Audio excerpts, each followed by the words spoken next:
Queridos irmãos e irmãs, as leituras deste 14º domingo são leituras breves, mas que trazem muitos ensinamentos para nós. E a gente sempre tem que escolher alguma coisa para, não tem como a gente se deter em cada uma. Eu creio que na segunda leitura nós temos hoje uma mensagem que certamente fala ao coração de cada um de nós. É uma mensagem desagradável, mas que toca a nossa realidade.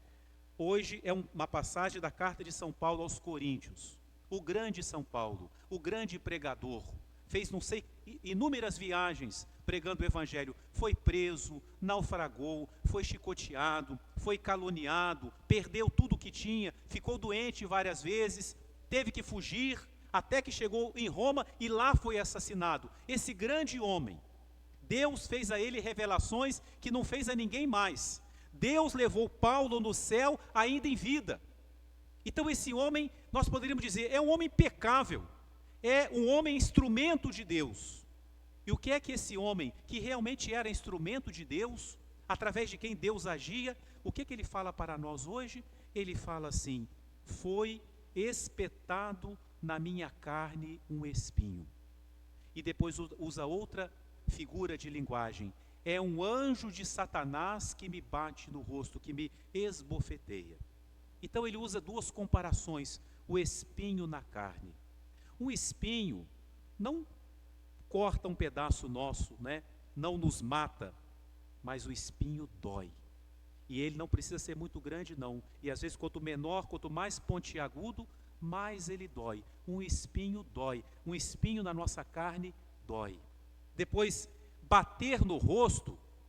Ninguém bate no rosto com a intenção de matar a pessoa, com a intenção de machucar. Não. Quando alguém bate no rosto do outro, quer humilhar. Bater no rosto é humilhar.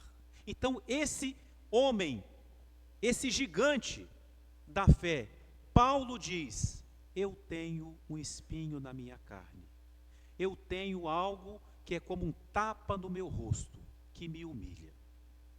E por que ele tinha isso?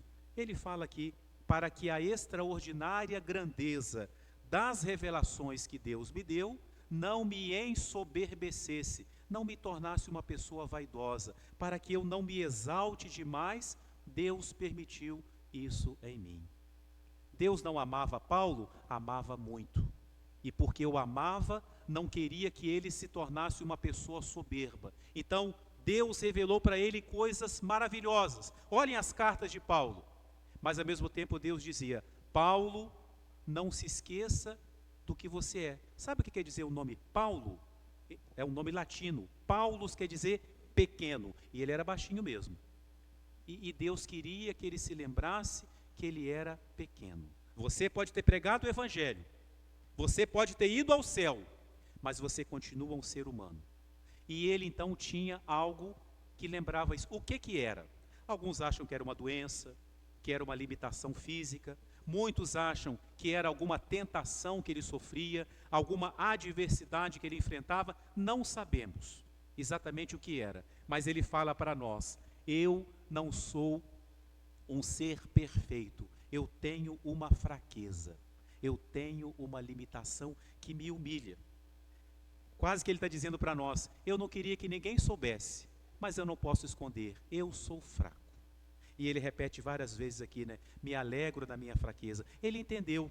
E por isso ele fala: eu me alegro da minha fraqueza. Quando eu sou fraco, então é que eu sou forte. Queridos irmãos e irmãs, eu disse que isso fala para nós, todos nós. Ah, eu gostaria, digo para vocês com sinceridade, eu queria ser uma pessoa perfeita.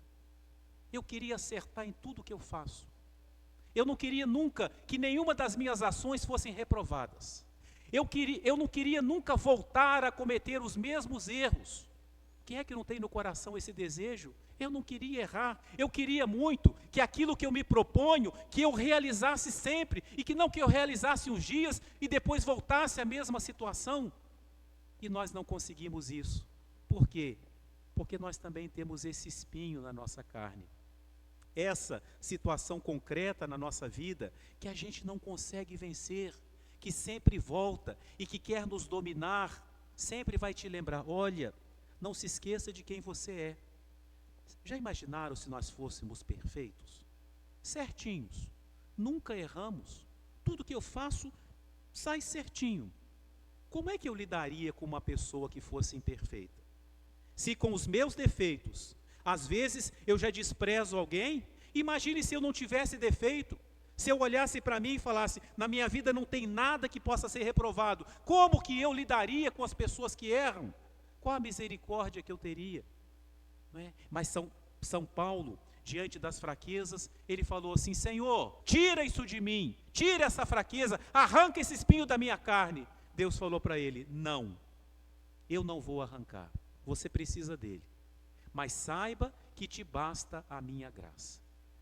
Esse é o segredo para nós também, sempre vamos ser fracos, mas a graça de Deus sempre vai nos sustentar. Esse espinho na nossa carne funciona mais ou menos, eu não sei se isso é verdade e se é certo, mas eu vou contar, né, como uma parábola. Dizem que essas pessoas que às vezes ficam assim em praças, em certos lugares, com aquelas cobras enormes, enrolam no pescoço, enrolam no corpo, aquelas cobras enormes, né, piton, jiboia, ficam ali fazendo aquela apresentação, tirando foto, só que se essas cobras apertarem mesmo, elas matam uma pessoa, você não consegue respirar. E qual é o segredo que essas pessoas têm para lidar assim com esses animais? Deve ter vários, né? Mas eu já ouvi falar que um é esse. Eles usam um anel e aqui do lado de dentro do anel tem uma ponta de ferro. Então ele fica ali com a cobra enrolada, fazendo todo aquele espetáculo, de repente a cobra começa a apertá-lo. Ele vem com a mão, segura a cobra e aperta aquela ponta de ferro e ela então tem que soltar. O que é aquela ponta de ferro? Olha, eu sei até onde que você pode ir. Eu estou no controle. Deus faz isso com a gente. Coloca em nós um espinho para nos lembrar. Não se esqueça de quem você é. Deus não quer nos humilhar. Ele não quer que nós fiquemos tristes. Não, Ele quer que nós nos conheçamos e saibamos que a graça dEle é suficiente para nós. Não precisamos ser impecáveis e não vamos ser. Não vamos acertar sempre, mas sempre vamos recomeçar. E é isso que Deus espera de nós, essa coragem de sempre recomeçar. Então, alegremo-nos com as nossas fraquezas. E deixo para cada um uma pergunta. Você sabe qual é o espinho na sua carne? Você se conhece a ponto de olhar para você e falar, esse é meu ponto fraco. É aqui que me derrubam. É aqui que eu tenho que tomar cuidado, porque eu sei que é aqui que eu posso vacilar. É preciso ter esse conhecimento, não para nos desesperarmos, mas para enfrentarmos e, sobretudo, pedirmos a graça de Deus, que seja o nosso sustento, a nossa força. Amém.